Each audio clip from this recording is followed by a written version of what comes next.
दोस्तों, अगर हम पाकिस्तान की तारीख उठाकर देखें तो पाकिस्तान में आधा दौरे हुकूमत आमरियत और आधा जमहूरियत पर मबनी है। लेकिन जब नताइज की बात करें तो जो तबाही हमारे मुल्क ने जमहूरियत में देखी है वो आमराना दौर के पास पास भी भटकती नजर नहीं आती।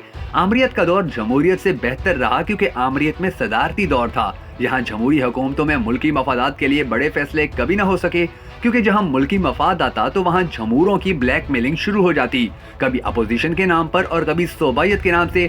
जमहूरी निज़ाम वैसे ही चोरों और बदमाशों का निज़ाम है, तो ऐसे लोग मुल्की मफाद को पसे पुश्त डालकर बिकने में ज्यादा देर नहीं लगाते। जबकि आमरियत में कीमती तरीन फैसले देखे जा सकते हैं।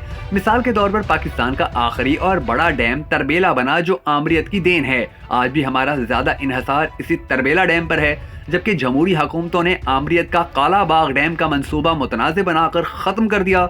इसके अलावा भी नवाज शरीफ और जरदारी ने डैमों के मंसूबे दहाइयों तक मनसूख कर दिए, जिनका आगाज अब जाकर इमरान खान ने किया।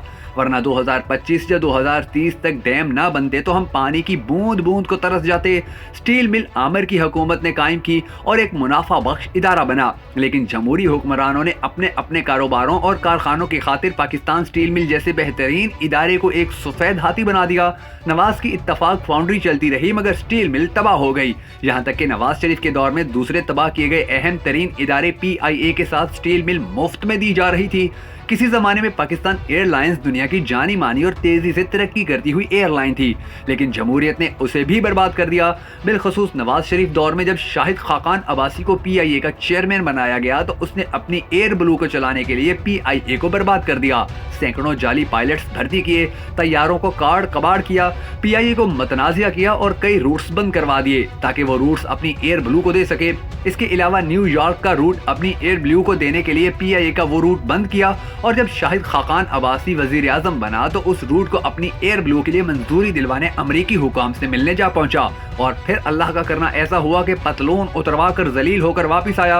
1998 में खसारे में चलने वाली पाकिस्तानी स्टील मिल दोबारा 2003 में मुनाफा देने लगी थी। हालांकि वो दौर एक मरतबा फिर एक आमिर यानी जनरल परवेज मुशर्रफ का था। इसके बाद जमहूरियत आई, जरदारी और नवाज शरीफ का दौर आया, स्टील मिल बर्बाद हुई और मुफ्त में मिलने लगी। पाकिस्तान पोस्ट जो एक मुनाफा बख्श इदारा था वो भी दीगर सर्विसेज से कमीशन और हिस्सादारी के सबब बर्बाद हो गया। किस किस इदारे की बात की जाए कि जहां बर्बादी की गई। आमरियत पाकिस्तान के लिए सूदमंद रही क्योंकि आमरों ने महल और जायदादें बनाई और ना ही उनके बच्चों ने पाकिस्तान को बाप की जागीर समझा। सदर पाकिस्तान जनरल अयूब खान ने कभी जाती जरूरियात के लिए सरकारी वसाइल इस्तेमाल न किए, यहाँ तक कि उनके आबाई गाँव में लोगों ने पहली मरतबा हेलीकॉप्टर भी उनकी वफात के मौका पर देखे।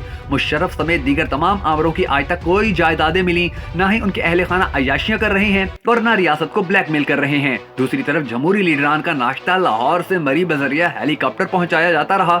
सरकारी दौरों पर पूरे पूरे टब्बर सैर सपाटे के लिए सरकारी खर्च पर दुनिया घूमते रहे। किसी ने पार्क लेन में अपार्टमेंट बनाए तो किसी ने सरे महल खरीद लिया। किसी की पुदीने की क्यारी हजारों एकड़ तक फैल गई तो किसी की पावर लूम टेक्सटाइल इंडस्ट्री बन गई। गर्ज, करप्शन और लूट मार की इस बहती गंगा में सभी डुबकियां लगा रहे हैं और गालियां आमरों को जा रही हैं।